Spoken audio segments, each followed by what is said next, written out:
নমস্কার বন্ধুরা, কেমন আছো? আমার চ্যানেলের আরও একটি নতুন ভিডিওতে তোমাদেরকে অনেক অনেক স্বাগত। তো আমি খুব ভালো আছি, আশা করি তোমরাও খুব ভালো আছো। তো আজকে আমি একটা রেসিপি নিয়ে চলে এসেছি, সেটা হচ্ছে পাবদা মাছের ঘষা। তো এই নামটা হয়তো তোমরা নতুন শুনছো প্রথমবার, আর একটু অদ্ভুত লাগছে হয়তো যে ঘষা আবার কি। হ্যাঁ, তো নামের সাথে কিন্তু রেসিপির একটা অদ্ভুত মিল আছে। তো প্রথমে দেখো, আমি সবুজ আর লাল কাঁচা লঙ্কা নিয়েছি। তো সেইগুলোকে আমি ঝিরিঝিরি করে কেটে নিচ্ছি, আর আমি চেষ্টা করব যতটা বীজ আমি ফেলে দিতে পারি। আর এদিকে দেখো, আমি একটা শুকনো কড়াই নিয়ে নিয়েছি। আমি কিন্তু গ্যাসটা এখন জ্বালিনি, তো এটা পরে আমি গ্যাসটা জ্বালবো। তো প্রথম কাজ হচ্ছে, আমি এর মধ্যে কিছুটা পরিমাণে সর্ষের তেল দিয়ে দিলাম। আর এবার আমি এতে পরিমাণ মতো নুন দিয়ে দেবো। আর হ্যাঁ, পাবদা মাছে আমি একটু করে হালকা করে নুন মাখিয়ে রেখেছি।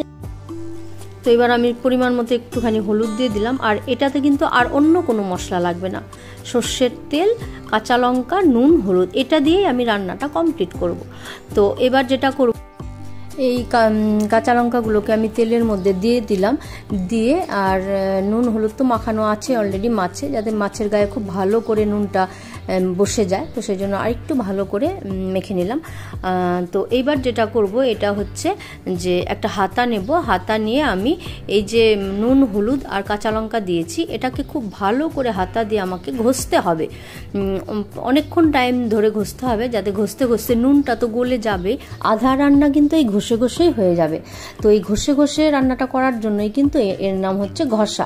তো এই রান্নাটা একটা অদ্ভুত টেস্ট হয়, যেহেতু কাঁচা মাছ আমি রান্না করব। আর এটা যে শুধু পাবদা মাছ দিয়ে করা যায় তাই নয়, তোমরা ট্যাংরা মাছ দিয়ে করতে পারবে, তারপর ইলিশ মাছ দিয়ে তো অদ্ভুত টেস্ট লাগে। মানে যেই সব মাছগুলো কাঁচা খাওয়া, মানে না ভেজে খাওয়া যায়, তো সেই ধরনের মাছ দিয়ে এই রেসিপিটা করা যায়। তো আমি অনেকক্ষণ ধরে এটাকে ঘষে ঘষে নুনটা গলে গেছে। তো এবার আমি মাছগুলোকে খুব সুন্দরভাবে সাজিয়ে দেব তেলের মধ্যে।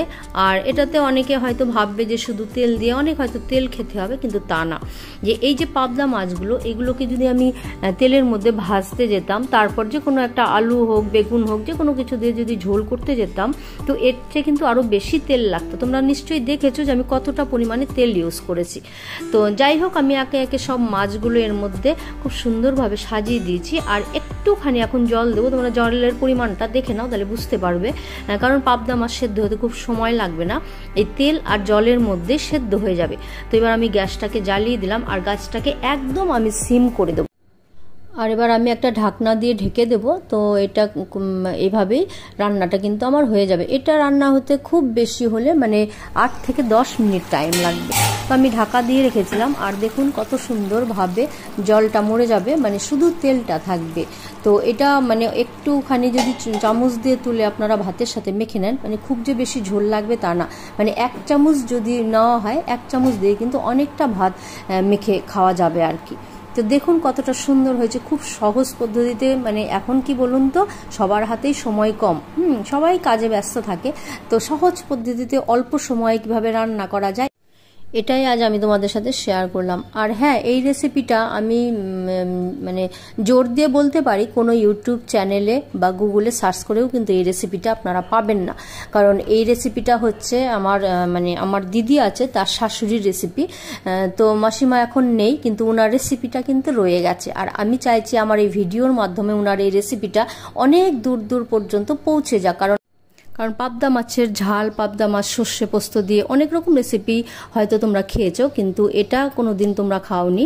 তো আমি একবার রিকোয়েস্ট করবো যে এটা অবশ্যই একবার করে খাবে। আর দেখো কতটা টেস্টি, গরম ভাতের সাথে জাস্ট সারা জীবন মনে রাখার মতো এরকম একটা রেসিপি। তো যাই হোক, আমার রেসিপিটা কেমন লাগলো অবশ্যই কমেন্ট করে জানাবে। আর ভালো লাগলে লাইক কমেন্ট করে আমার চ্যানেলের পাশে থাকবে। আর বন্ধুরা, হ্যাঁ, একটা লাইক দিয়ে দেখতে শুরু করবে। তোমাদের এই একটা লাইক কমেন্ট আমার এই ভিডিওটাকে অনেক দূর পর্যন্ত পৌঁছিয়ে নিয়ে যেতে পারে। তো যাই হোক, আজকের মতো এখানেই শেষ করছি। সবাই সুস্থ থেকো, ভালো থেকো। আর তোমাদের যদি কোনো রিকোয়েস্টেড ভিডিও থাকে, যে কোনো রেসিপি দেখতে চাও, অবশ্যই আমাকে কমেন্ট করে জানিও। আমি চেষ্টা করব তোমাদের কথা রাখার।